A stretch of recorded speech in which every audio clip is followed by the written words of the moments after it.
அன்பானவர்களே, இயேசுவின் நாமத்தினால் உங்களை வாழ்த்தி வரவேற்கிறேன். ஒவ்வொரு நாளும் அந்த வீடியோ மூலிமா உங்களை காண்பதில் மிகுந்த சந்தோஷம், மிகுந்த மனமகிழ்ச்சி. இந்த நாளில் ஒரு வேத வசனம், மத்தேயு 23:27.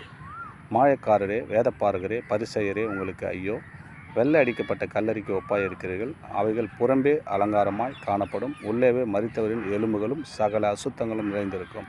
இங்கே பாருங்கள், எப்படி சொல்கிறாருன்னா, மாயக்காரரே, வேதப்பாரகரே, எங்களையும் பார்த்து தான் சொல்கிறாருங்க. நம்ம நல்லவங்க நடிக்கிறோம். வேலைக்கு ஆலயத்துக்கு போகிறோம், பைபிள் எடுக்கிறோம், பேசுகிறோம். ஆனால் அசுத்தமான வார்த்தைகளை பேசுகிறோம், அசுத்தமான வழியில் நடக்கிறோம். அதான் சொல்கிறேன், மாயக்காரரே, பரிசேயரே, வேதப்பாரகரே, உங்களுக்கு ஐயோ! வெள்ளை அடிக்கப்பட்ட கல்லறைக்கு ஒப்பாக இருக்கிறீங்களாப்பா. மேலே மட்டும் நல்லா ட்ரெஸ் போட்டு நல்லா இருக்கிறீங்க, ஆனால் உனக்குள்ளே அசுத்தங்கள் இருக்குதாப்பா. நம்மளை பார்த்தாங்க பேசுகிற ஆண்டவர். அன்பு சகோதரன் சகோதரிகளே, நம்ம எப்படி இருக்க வேண்டும் ஆண்டவர் நம்மளை உணர்த்துறார். வெள்ளை அடிக்கப்பட்ட கல்லறை ஜல் பலன்னு இருக்கும், ஆனால் உள்ளே எப்படி இருக்கும்? அசுத்தங்கள் இருக்கும். நம்ம இருதயத்தில் அப்படி இருக்கக்கூடாதுன்றார்.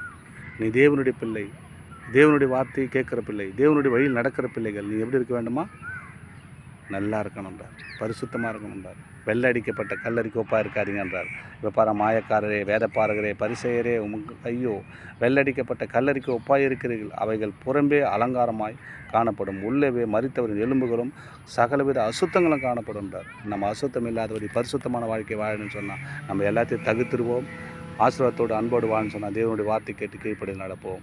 ஆமேன், ஆமேன். God bless you.